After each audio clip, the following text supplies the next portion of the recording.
Hi, I am Adrian, co-founder of the Nurts and a parent of 3 young children. If there's one thing that I wish parents today knew, it's that it's important to connect before we correct. Very often we rush to correct our children, to correct the behaviors, to control the behaviors. But I firmly believe that if we educate our children, if we help them understand why something should be or should not be, that's a lot more sustainable than them just complying out of fear of punishment. That's something that allows them to self-regulate even when we're not there.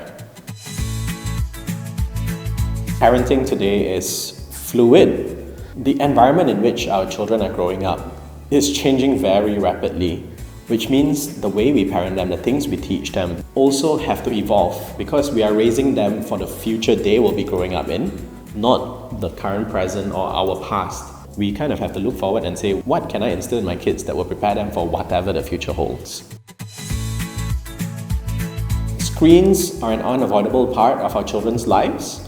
10 years ago, 15 years ago, it was still an optional aspect of their lives.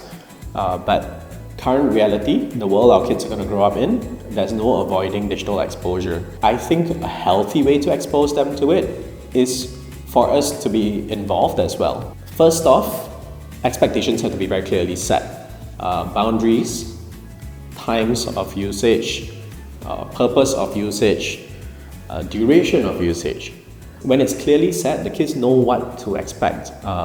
They know when and when they can't use it. They can self-regulate. They don't get as upset when it's time to stop using it if the stopping time is already agreed upon. At the same time, I think shared usage helps turn the whole experience into a positive one. Whether it's a parent playing a game with a child, or even using the screen for a movie together, or sometimes, even if you're not consuming it together, just showing an interest in it and being able to hold a conversation with them shows them that you care about the things that are important to them, and that does wonders for the relationship.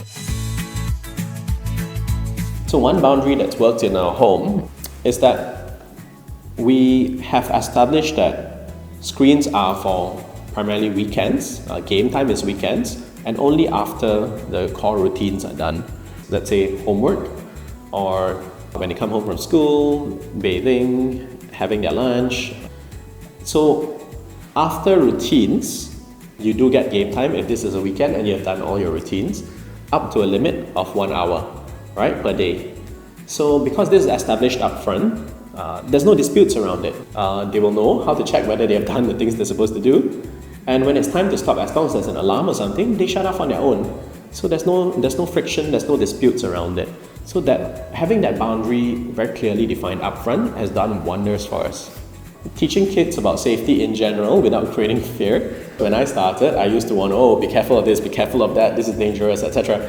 And that actually instilled so many fears in my child, right? So I think the healthier way is to look at it as not warning them, but educating and equipping them, and trying to land at a place where they feel confident because they know how to deal with this situation. It's no longer an unknown. So for example, with online safety, instead of just warning them of all the dangers, which inadvertently creates fear, the goal is to teach them practices that help keep them safe online, and applauding it when they do so, or when they're able to even repeat it to you.